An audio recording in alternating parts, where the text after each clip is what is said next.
Very well. Now we've defended Parliament all the way from the constitutional responsibility of ministers down to the swingometer, and I'm sure it'll be an operation for many elections to come. I noticed, by the way, there are 8 seats to come, and leaving out Southdown, Orkney and Shetland, the other 6 are all seats that have changed hands in the last 10 years. In other words, we do have this, when we have cliffhanging elections, they spread on through the afternoon when almost all the results are in. You might think it was a foregone conclusion, and yet we still have seats which really could go either way, which have gone either way within the last decade, within the last 4 elections. Now, is that what some people call the periphery effect, that there is, the further away you get from London, the more people get a bit narky about the two-party system and government, and so you do find some interesting results, say, for example, in the crofting counties and elsewhere? I think that is very largely the explanation. I think you get much more individual and eccentric results there, much less of the national swing, because the main lesson of tonight's results to me is, on the whole, of uniform national behaviour. There is remarkable similarity right across the country in the fall in turnout, in the swing, in the drop in the Liberal vote, in every city, in every county across England, and to a large extent across Wales. Scotland has been rather different because of the presence of the Scottish nationalists and their upsurge. Well, now, this time we have been hoping to have an interview with Sir Alec Douglas-Home, of course, the former Conservative Prime Minister, who is stepping out of the House of Commons now to retire. And as soon as we hear that he's available, we'll hope that Robin will be able to talk to him. We are also waiting, as we were saying, for the Southdown result, and Mr. Enoch Powell is clearly waiting there too. It's been a long day, a long wait for him. And here we have Sir Alec now in our Newcastle studio. Robin. Good afternoon, Sir Alec. Good afternoon. Just to refer to the result in your old constituency, which you did not contest, of Kinroth and West Perthshire, may I remind you and everyone that the majority for the Conservatives was 53, as opposed to your 8,000. Now, was that due entirely to your not being there, or to other factors? I think other factors. It's rather strange that there should be this swing away from the Conservatives in the agricultural areas of Scotland, because actually we were the first party who had to put forward a scheme for devolution. We did it 5 years ago. I dare say we didn't remind the public enough of it, but it was very carefully worked out. Clearly, though, your idea of a non-elected assembly, which fell far short of Kilbrandon's majority recommendation and didn't commend itself to people, did it? Well, I doubt if they ever got down to really considering the details of an assembly, whether it should be indirectly elected or elected. It didn't really, curiously enough, I've been in quite a number of Scottish constituencies, didn't play a great part, the actual constitution of an assembly. What did play a part was whether it was to be separation from England, or whether it was to be some form of devolution. And here on the separation from England, of course, it is true that the Scottish nationalist leaders, I think as opposed to a good many of the rank and file, want complete separation. Now, this is going to be a great problem in the new Parliament. Sir Alec, I don't know whether you heard Mr. Wilson's address, which was more to the nation just now than to the party workers at Transport House, but he said as the echoes of the hustings die away, Parliament must give a lead, and whatever has divided us now in what has all agreed as the gravest economic crisis from the war, everyone now needs to work together. Now, what contribution do you think, A, the Labour government can make to that appeal, which I'm sure you agree with in principle, and what contribution do you think the opposition can make? Well, certainly I agree with what Mr. Wilson has said, or what you tell me he said. I didn't actually hear it. If he will try and proceed by consensus, then I see no reason why we shouldn't beat the main problem, which is the inflationary problem. Of course, he turned this down when we offered it, and I think one will have to wait to see how far he's prepared to go with the other parties in order to find common ground. If he will do that, then I think we can get through our main difficulty. One other thing strikes me about his party, that's the only one of the worries I have, is they're divided on an awful lot. They're divided on Europe. I think they're divided on defence and defence expenditure. And I should be very surprised if on the plan for devolution to Scotland there isn't a acute division inside the Socialist Party when you get into the next Parliament. You did, during the election, sorry to interrupt, you did say during the election that you warned of the damaging effects overseas of the election of an extreme socialist government in Britain, and you said it was certain to be extreme because those who believed in the Marxist philosophy would quickly take charge. Now, in the circumstances of a small majority, do you think the dangers of what you call the Marxist influence will be smaller and that the Social Democrats will feel a little stronger? I would hope that they would, and I saw that John McIntosh rather forecast this, and of course he is one of the more moderate ones. Nevertheless, they will have a great trouble on their hands. Excuse me, Sir Alec. Excuse me. We have to go to Southdown. We'll come back to you in a moment. 30,047. That's the SDLP candidate. A very good vote there for the SDLP candidate, Mr. Sean Hollywood, putting his vote up by 5,000. Gerard Oliver O'Hanlon, 2,327. John Enoch Powell, 33,614.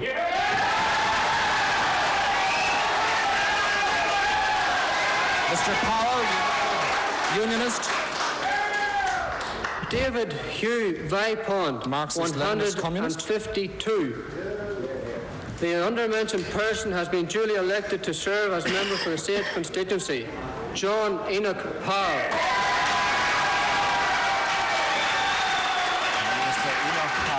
Now returned to Northern Ireland, but the Unionist majority has indeed been cut. Ladies and gentlemen, in view of the announcement which has just been made, it falls to me to make an entirely uncontroversial statement in moving a hearty vote of thanks to the Deputy Returning Officer and of all who have assisted him in any way in all parts of this election.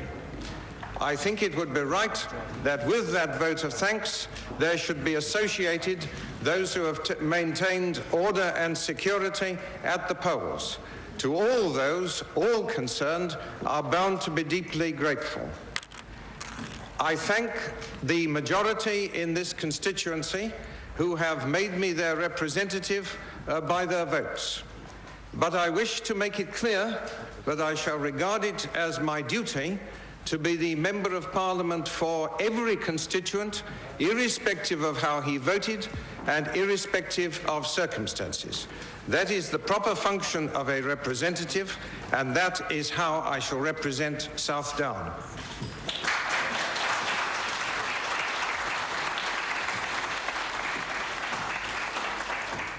Mr. Deputy Returning And there is Officer, the full ladies result and from gentlemen. Southdown. Mr. I wish Enoch to be Powell's associated majority, with Mr. 3,500. The previous Unionist, Captain Orr, had 5,600. Behaved at all times with drop of absolute 1.3 courtesy. in the He's been Unionist very share of the pleasant and vote very there. charming. He's always been helpful. And he No, has I think we conducted should this now country go with back amazing to Robin efficiency. Day and Sir Alec. Robin? Sir Alec, I'm sorry we were interrupted. Have we got you there? Yes, there we are. Sorry we were interrupted. What is your comment on the return of Mr. Enoch Powell to the House of Commons, and how do you see his activities in the course of the next few months, because he is a very experienced parliamentary operator? I think that's the last uncontroversial speech that Enoch's made made for some time.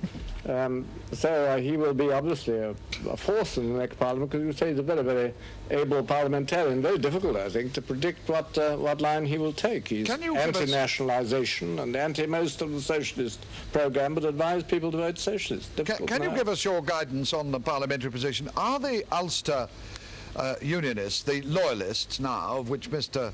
Powell was one of the candidates, are they now in any kind of association with the Conservative Party anymore? Well, they've been estranged for some time, haven't they? But that would have to be for the leader of the Conservative Party to answer as to what the relationship can be in the next Parliament. I wouldn't hazard a guess on that. Do you think that there is any situation at all in which Mr. Powell could emerge as a leading figure, or the leading figure on the right-hand side of the parliamentary benches? Well, he's very much, I think, on the right-hand side, as far as I've been able to judge what he's been saying lately. No, I wouldn't have thought. Of course, you'll be a leading parliamentary performer, that is true, but I wouldn't have thought you'd find much sympathy in the ranks of the Conservative members of Parliament. Would you say that my hunch is right, Sir Alec, that whatever criticisms may be made of Mr. Heath, the political likelihood is that he will not be moved out of his leadership of the Conservative Party as you were after at the time you were leader? I should say there's no reason at all why I should be moved out. We fought a united campaign, and on the whole, although we lost, I think it was a sensible campaign. We tried to forecast to the people what the future was going to look like unless it was tackled by consensus with some degree of unity. And I think it all depends, we said at the start, whether Mr. Wilson is able to produce that feeling of unity and to beat the inflation problem. Otherwise, we are in for a very, very difficult time. This is going to be a very difficult parliament for Mr. Wilson to manage, I would think. He's got a very small overall majority. Sir Alec, you are no longer a member of Parliament, and you're no longer a House of Lords. Would you welcome a return to the House of Lords as a mere life peer, as opposed to a 14th Earl? I think the life peers are pretty useful people. After all, they're there as working peers. But that's not for me to say if I go back to House of Lords or not. Somebody would have to invite me to do so. Perhaps Her Majesty would use her prerogative and make you a life Marquis, perhaps, one up from what you were before. I should lay odds against that. Thank you very much indeed, Sir Alec. Thank you. Douglas Hume and his questions about the future. I suppose in going out from immediately active politics, although of course Alec was campaigning in the Conservative interest throughout that election, the future can be seen with great clarity.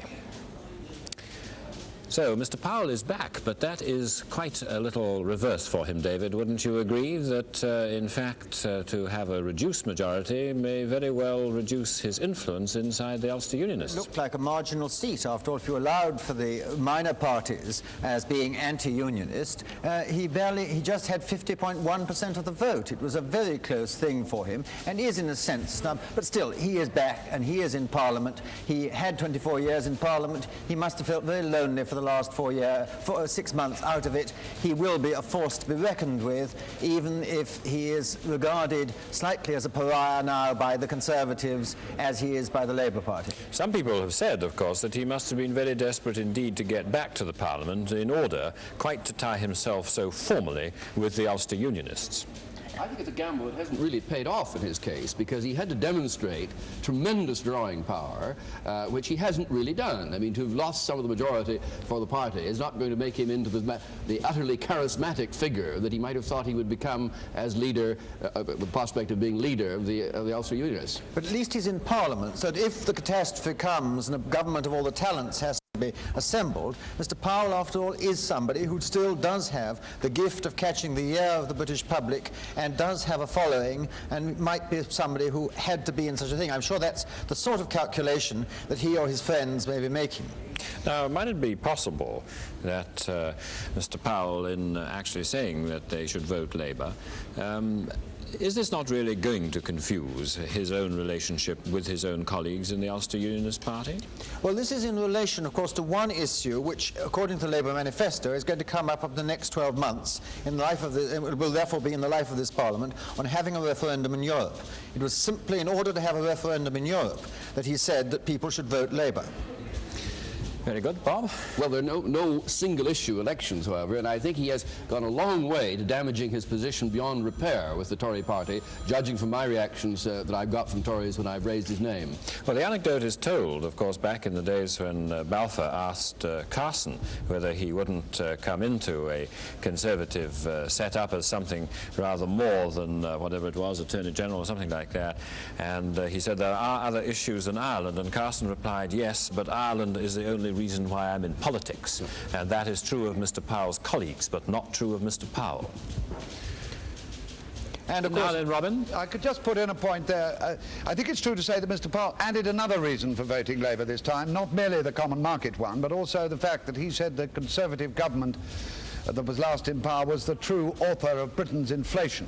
and he passed that verdict on them as well. And so his charge to vote Labour was a double-barreled one in that sense. Do you really mean that he actually thinks that Mr. Dennis Healey will now bring in an actively deflationary policy, as Mr. Powell would recommend? Well, it's a fat lot of use you asking me what Enoch Powell thinks about Dennis Healey, but... I thought you were in touch with all these great names. I am, but I think there's better things for us to do than for me to speculate on what they think. But I think that Enoch Powell actually is in Parliament now as the true independent. I mean, he is his own man, his own particular set of views which just don't fit into any mould, let alone the Ulster Unionist mould. And when Dick Taverne and Eddie Milne have been pushed out of Parliament, we've got nationalists and Liberal and Labour and Conservative, and then we have Enoch Powell as a breeder politician with his own particular mix of philosophy which just doesn't go into the ordinary party moulds, although I'm sure he still thinks that he is a Tory. And of course he obviously expects the apocalypse, with or without rivers of blood, and no doubt in this situation he wants to be there in case the nation does turn to him in that situation. Yes, he did say, I am a Tory, I shall die a Tory. That's been another of his... He's actually a Manchester Liberal, really. It is, well, it is one of the attributes of the prophet that he does give various differing prophecies. Now, Robin, you have some other guests. Well, now we're coming to the question of Ulster, and I have the assistance here of Mr. T. Utley, a leader writer on the Daily Telegraph, who stood himself as a Faulkner Unionist candidate against Mr. Paisley last time, I think. And also Mrs. Mary Holland of the New Statesman, who writes a lot on Northern Ireland and knows it very well. Mary Holland, your view on the Ulster result, as you see it? Well, I think that the lowered majority of Mr. Powell has rather lowered his prestige and chances of claiming automatically the leadership of the Unionists at Westminster. However, I want to take Bob Mackenzie up on something he said 2 or 3 times, which is that Ulster MPs go to Westminster to talk about Ulster and nothing else. Mr. Powell has been saying consistently throughout this campaign, those days are over. Ulster Unionist MPs now go to Westminster to debate the affairs of the nation, as he says. We're not going to have Ulster MPs talking about the money supply. That is what he says. That is what he says. He is dinning into them. Whether he will be able to do it, because whether he will get the leadership, but he is dinning into them that if they are to be taken seriously as a power bloc, and if they hope to negotiate with either party, they must be seen at Westminster, they must vote as a power bloc, they must support policies, presumably his policies, as a power bloc. Do you see this result shortly as a movement away from any hope of power sharing and towards even more strong